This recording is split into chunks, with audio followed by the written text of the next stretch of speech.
Como lidar com o silêncio de Deus? Como a gente pode trabalhar isso na nossa vida quando num momento de necessidade, de angústia, de enfermidade, de dor, nós nos achegamos a Deus numa condição legítima, pedindo ajuda e Deus fica em silêncio? O que fazer? Graça e paz, meus irmãos, é bom estar com vocês em mais um episódio do nosso Meditai. Sejam bem-vindos, seja bem-vinda. E que Deus possa abençoar a sua vida, que você possa compartilhar esse conteúdo, levar Jesus mais longe para outras pessoas, se inscrever aqui no canal e dar relevância para esse trabalho, ok? Vamos fazer uma leitura que está lá no Evangelho de Mateus, no capítulo 15, a partir do verso 21, a passagem que narra a cura da filha da mulher cananeia. De um modo geral, vamos pensar o seguinte: Deus, ele responde de três maneiras, basicamente. Ele responde com sim, ele responde com não e ele responde com o espera. E esse esperar, geralmente, significa silêncio. E aí vem a questão: como é que a gente lida com o silêncio de Deus? Vamos fazer a leitura. Diz assim a palavra do Senhor: E partindo Jesus dali, foi para as partes de Tiro e de Sidom. E eis que uma mulher cananeia que saíra daquelas cercanias clamou dizendo: Senhor, filho de Davi, tem misericórdia de mim, que minha filha está miseravelmente endemoniada. Mas ele não lhe respondeu palavra. E os seus discípulos, chegando ao pé dele, rogaram-lhe dizendo: Despede-a, que vem gritando atrás de nós. E ele respondendo disse: Eu não fui enviado senão as ovelhas perdidas da casa de Israel. Então chegou ela e o adorou, dizendo: Senhor, socorre-me. Ele, porém, respondendo disse: Não é bom pegar no pão dos filhos e deitá-lo aos cachorrinhos. E ela disse: Sim, Senhor, mas também os cachorrinhos comem das migalhas que caem da mesa dos seus senhores. Então respondeu Jesus e disse: Ó mulher, grande é a tua fé. Seja isso feito para contigo como tu desejas. E desde aquela hora a sua filha ficou sã. Tiro e Sidom, os locais por onde Jesus estava passando, ficam fora das fronteiras de Israel. Jesus está no norte. Tiro e Sidom são regiões que hoje pertencem ao Líbano. Jesus está fora das fronteiras, dos limites da terra de Israel, e ele está passando por ali com seus discípulos. E a fama de Jesus já havia chegado lá, a ponto de essa mulher reconhecer Jesus não somente como o Cristo, mas o filho de Davi, o Messias. Ela diz: Senhor, filho de Davi, tenha misericórdia de mim.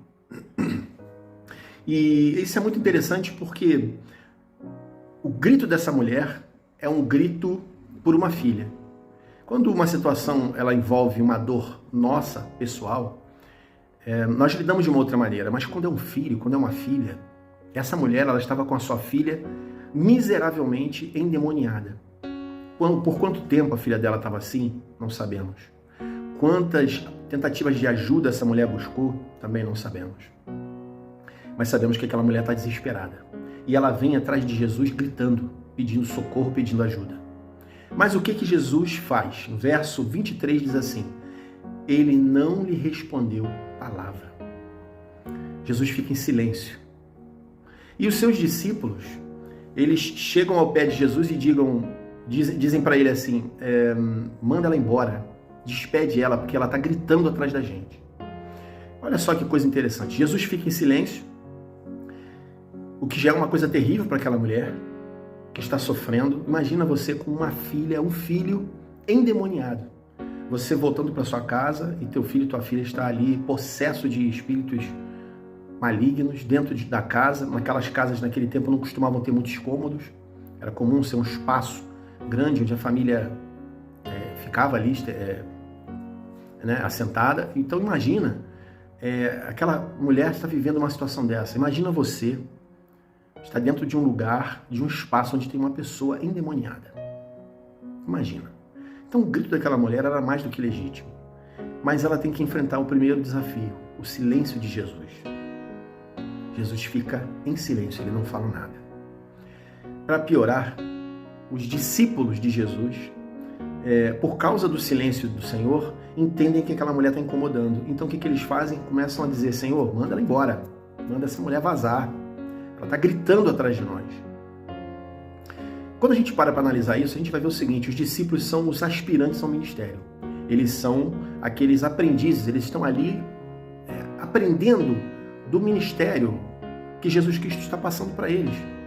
Então eles estão num ministério mais do que excelente, estão vendo Jesus trabalhar o assistencialismo. Jesus já curou muitas pessoas, Jesus já ministrou uma série de palavras importantes, como o Sermão da Montanha, né? O Sermão do Monte. Jesus já deu sinais de que o reino de Deus é alguma coisa diferente da expectativa judaica de um Messias guerreiro que pegaria nas espadas e arregimentaria multidões, exércitos para pelejar, lutar contra Roma. Jesus já mostrou que a visão, o sentido, o propósito, a proposta do evangelho é outra. Mas eles olham para aquela mulher gritando. Eles ouvem a dor dela, ela diz o que ela está sofrendo. A minha filha está miseravelmente endemoniada. Mas o que eles fazem? Como Jesus não faz nada, eles falam para Jesus mandar ela embora, despedir ela. E aí é uma coisa interessante porque, analisando isso, né, a gente vai ver o seguinte: às vezes a religião ela pode nos tornar insensíveis. E isso é uma coisa importante para a gente prestar atenção, porque assim, às vezes, a religiosidade torna a gente insensível, sem compaixão, sem empatia, sem misericórdia, né? Isso é verdade. É uma coisa que talvez você que está me ouvindo não entenda muito bem. Mas assim, a religião muitas vezes é um lugar onde há pessoas que não amadureceram na fé. Então assim, algumas pessoas que às vezes estão até aspirando o ministério, ou estão em cargos de liderança, mas elas podem se comportar de um modo errado. Então assim, podem ferir outras pessoas, podem, por não compreender exatamente o foco da mensagem do evangelho e às vezes o problema da outra pessoa. Então assim, é um ambiente onde podemos encontrar pessoas imaturas, sem a capacidade de discernir o que acontece fora, né, o que está ali ao seu redor. Então assim, esse é um exemplo claro com os discípulos de Jesus.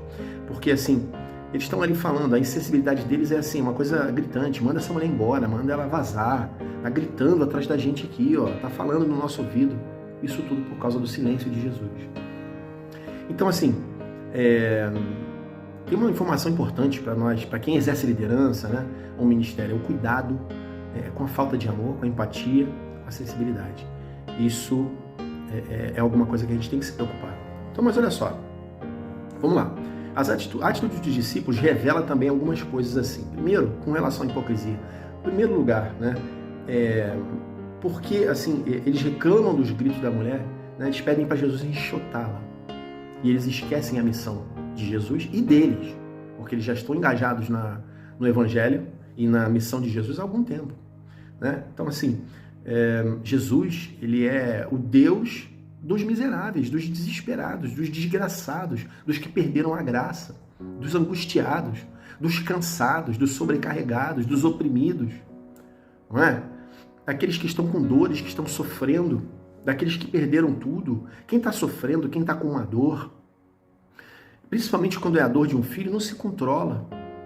Essa pessoa ela não vai se preocupar muito com as formalidades, porque quem está com dor, quem está sofrendo, grita. E essa mulher gritou, né? Ainda mais por ser o filho, ser a filha dela. Mas o que acontece com os discípulos? Ela é uma mulher e está gritando. Manda calar. Ainda por cima, uma mulher cananeia, manda se calar, né? Manda se calar. Então assim, é interessante porque se você der uma página para trás nesse capítulo, você vai ver o episódio em que os discípulos estão no barco, e o barco está ali balançando, né? E eles estão com aquele medo do barco afundar, e aí Jesus aparece andando sobre as águas, e você vai ver o quê? Eles gritando. Então eles estão lá gritando: ah, meu Deus, é um fantasma, o que é isso? Quer dizer, quando o grito é para eles, quando a angústia é deles, o grito é válido, mas quando é para uma mulher, para uma cananeia, uma gentia, não, manda ela embora. Então a gente vê a falta de maturidade nos discípulos de Jesus. Essa mulher, ela nos dá algumas lições, porque assim, a primeira coisa, né, ela Jesus está num outro lugar, é um outro território, é uma outra cultura, é uma outra língua, é um outro hino nacional, é uma outra bandeira. Mas a fama de Jesus chegou lá a ponto dessa mulher suplicar ajuda para Jesus. Por quê? Não somente porque a fama do Senhor chegou lá, mas ela estava com um problema que não era qualquer um que resolveria. Mesmo para os judeus, teria que ser alguém de um escalão alto para expulsar um demônio, né? Para fazer um exorcismo. Então aquela mulher foi na pessoa certa e ela se apresenta chamando Jesus de Kyrios, Senhor. Kyrios, como nós já falamos, tem um vídeo no nosso canal falando sobre isso. Essa palavra Kyrios é Senhor absoluto. Somente o imperador era Kyrios e ele tinha o poder de vida e morte, de poder sobre propriedade, sobre qualquer coisa abaixo dele. Então haviam reis, né? Mas havia somente um que era Kyrios. No tempo, por exemplo, de Herodes, né, o rei Herodes, nós tínhamos César. César era Kyrios. Então Jesus, ele ali está sendo reconhecido como Kyrios, o verdadeiro Senhor absoluto de tudo e de todos. Então ela diz, Kyrios, Senhor, filho de Davi. E aí ela evoca a origem messiânica de Jesus. Olha que coisa linda. E ela diz assim, tenha misericórdia de mim. Ela reconhece o senhorio de Jesus e reconhece o seu chamado, Jesus como o Messias, coisa que os judeus mesmo tiveram muita dificuldade para reconhecer. Então assim, isso foi uma coisa espetacular. Essa mulher tem que lidar com a dureza do coração, ela tem que lidar primeiro com o silêncio de Jesus, depois ela tem que lidar com a dureza do coração dos discípulos que queriam enxotá-la dali, né? Então assim, você imagina se isso fosse nos dias de hoje, com essa nossa geração de hoje, né? Ia ser alguma coisa tipo, essa mulher ia se tornar uma hater, né? Uma odiadora, né? Como tem aí na internet. Imagina assim, aquelas hashtags subindo tipo, vidas fenícias importam, onde está a empatia? Eu não esperava isso de quem se diz um salvador e por aí vai. Mas como é que essa mulher lida com o silêncio de Jesus? Ela vem gritando, Jesus fica em silêncio e os discípulos pedem para Jesus mandar ela embora porque ela gritava. Aí Jesus diz, verso 24, e ele respondendo disse, eu não fui enviado senão as ovelhas perdidas da casa de Israel. Olha só que pancada. Isso depois de Jesus ter feito silêncio e os discípulos terem pedido para ele mandar ela embora. Então, verso 25 diz assim, então chegou ela e o adorou. Isso aqui é o ponto de virada. Ela o adorou dizendo, Senhor, ajuda-me, socorre-me. Mas olha só, essa palavra é interessante porque esse porém, essa mulher faz uma coisa espetacular. Ela o adora. E essa palavra, né, ela chegou, então ela chegou e o adorou. Essa palavra então, ela pode ser trocada por apesar, contudo, para que a gente possa ter uma dimensão de que, apesar de tudo aquilo que ela estava vivendo ali, naquele momento em que ela precisava de todo o amparo, ainda assim ela insiste, ela adora. E Jesus responde, em outras palavras, que aquele pedido daquela mulher não era a prioridade do seu chamado. E é isso também um ponto que eu quero falar aqui antes de encerrar. Jesus diz assim, eu não fui enviado senão as ovelhas perdidas da casa de Israel. Jesus parece duro com essas palavras, mas ele está falando a verdade. Porque lá em João, no verso 1, Evangelho de João, capítulo 1, versos 11 e 12, diz assim, e veio para o que era seu e os seus não o receberam. Mas a todos quantos o receberam, deu-lhes o poder de serem feitos filhos de Deus, aos que creem no seu nome. Só que isso é depois da cruz. Naquele momento, naquele frame, naquele time, naquele momento do ministério de Cristo ali, naquele ponto exato, Jesus estava certo. Porque o ministério dele naquele momento era para os judeus. A pregação era para a nação de Israel. Mas como essa mulher responde ao silêncio de Jesus, ao fato dela ouvir que ela não era a prioridade naquele momento? Ela se ajoelha, lança o seu rosto em terra diante dos pés do Senhor e o adora. Aleluia. Então assim, como é que você e eu nos comportaríamos? Vamos pensar nisso. Como é que eu e você nos comportaríamos sabendo que a nossa dor, o nosso sofrimento, a nossa causa legítima, ela não está no primeiro lugar da fila. Ela não é a próxima senha a ser chamada para Deus. Ela não é a prioridade de Deus. Nas ações de provisões de Deus, a nossa senha não vai ser chamada hoje. Como é que você reagiria? Murmurando? Largando de mão a fé? Falando mal de Deus? Se enchendo de raiva, de ira? Abandonando a igreja? Ou adoraria como aquela mulher fez? Qual seria a tua atitude? Meça a tua fé e a tua comunhão através dessa questão. Pensa, como é que nós reagiríamos numa situação que requer ajuda imediata, mas a nossa senha não é chamada? Então, vamos ver que Jesus não se negou a ajudar aquela mulher. Ele diz assim no verso 26, ele, porém, respondendo, disse, não é bom pegar no pão dos filhos e deitá-lo aos cachorrinhos. Na cultura judaica, né, da época, os judeus, eles chamavam gentios de cães. Isso eles usavam numa expressão pejorativa, geralmente, né? Então, assim, Jesus aqui, ele abranda essa animosidade, que era de se imaginar que os judeus, os discípulos deles, deviam estar alucinados, né? Na terra de cães, já que eles estavam fora das fronteiras de Israel. Então, Jesus ali, ele abranda aquela animosidade e ele usa um termo, que é o termo kunarion, no grego. Essa expressão, ela significa cãozinho ou filhotinho. Então, Jesus, assim, ele diz, resumindo em miúdos, não é bom pegar no pão dos filhos e deitá-lo aos filhotinhos. Numa linguagem mais poética, os cachorrinhos, cãezinhos, né? Como aparece na sua Bíblia, na sua tradução. E por que Jesus não ofendeu essa mulher ao chamar ela de filhotinho ou de cachorrinho? Primeiro porque Jesus usa uma metáfora de uma família. Ele usa uma analogia de uma família, onde ele é o provedor, ele é aquele que tem o pão, né? E Jesus mostra isso e revelando que a sua missão era levar o pão, ou seja, era levar a palavra de Deus, o evangelho, primeiramente aos do seu povo. Novamente ele fala aquilo que ele havia falado antes, os filhos, né? Os israelitas. Então esse era o foco principal do ministério de Jesus. A outra questão é que ele usa uma palavra diferente, ele usa a palavra kunarion, que significa cãozinho, filhotinho, né? Então Jesus suaviza essa expressão cão, que o judeu usava num termo de abjeção, né? Geralmente usado para depreciar, ele coloca um termo de um animalzinho, um filhotinho domesticado, criado junto da família, né? Então Jesus não tinha em mente ali a ofensa, né? Mas demonstrar aquela mulher qual era o foco da sua missão. Terceira, que a mulher mesmo, ela não se ofende. Ela compreende a fala de Jesus Cristo, tanto que ela usa a mesma metáfora, ela usa a mesma palavra, né?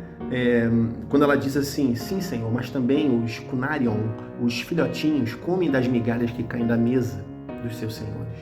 Ela usa exatamente a mesma expressão de Jesus. Então ela está dizendo, Senhor, eu sei que tudo que tu estás fazendo é prioridade, que a minha dor e o meu problema com a minha filha são legítimos, mas não são a tua prioridade. Pensa nisso. O meu problema com a minha empresa, o meu problema com o meu casamento, o meu problema com as minhas finanças, o meu problema com a minha esposa, o meu problema com o meu filho, com a minha filha, o meu problema no meu trabalho, com o meu cachorro, seja lá o que for, eu sei que isso não é o mais importante, mas, é o ponto final da nossa mensagem. Vamos falar sobre migalhas. Aquela mulher fala, eu quero as migalhas. Aquelas migalhas que os filhotinhos comem, que caem da mesa dos filhos. Senhor, eu quero essas migalhas. Vamos parar para falar rapidamente aqui de migalhas em 1 minuto para encerrar. As migalhas, os farelos, as sobras de Deus. Aquilo tudo que... O que significa isso? Tudo isso que está debaixo da mesa é tudo aquilo que foi desperdiçado. Tudo aquilo que os filhos não quiseram.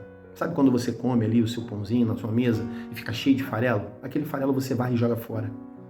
Aquela mulher está dizendo, aquele farelo alimenta o filhotinho. Eu quero isso. Eu só preciso das migalhas de Deus. Eu só preciso, Senhor, desses farelos. Eu só preciso dessas sobras. As sobras de Deus são suficientes para me dar tudo aquilo que eu preciso. Os farelos, as migalhas, Senhor, negligenciadas dos filhos, Senhor, é tudo que eu preciso. Aleluia. E isso foi alguma coisa que encantou o coração de Jesus. Porque as sobras de Deus são mais do que suficientes para suprir tudo o que nós precisamos na nossa vida, querido. Então, assim, isso moveu o coração do Senhor e Jesus lhe responde no verso 28. Então Jesus disse, ó mulher, grande é a tua fé. Seja isso feito para contigo como tu desejas. E desde aquela hora, a sua filha ficou sã. Quer conquistar o coração de Jesus, querido? Adore. Quer fazer a sua senha ser chamada? Adore. Quer as bênçãos do Senhor sobre a sua vida, sobre a sua família, sobre os seus negócios, sobre o seu ministério? Adore. Faça como aquela mulher, lance o seu coração diante do Senhor, aos pés dele, grite. Clame. Às vezes você não vai entender, porque pode ter pessoas, de repente, na igreja, num culto, numa reunião, que estão gritando. E você não sabe o que está acontecendo ali dentro daquele coração. O nível de angústia de alma que talvez aquela pessoa esteja vivendo. Isso nos ensina a ser tolerantes, né? Mas grite, clame. Faça como aquela mulher, se jogue aos pés de Jesus. Busque com insistência, porque aquele que bate, bate, bate, lhe será aberto. Porque diante das resistências, e acima de tudo, nos cenários que são muitas vezes contrários, o Senhor tem alguma coisa para você. Aquela mulher falou, só preciso das migalhas, só preciso das sobras, Senhor. É tudo o que eu preciso para que a minha vida possa ser transformada. E desde aquela hora, a sua filha ficou sã. Pense nisso e que Deus te abençoe.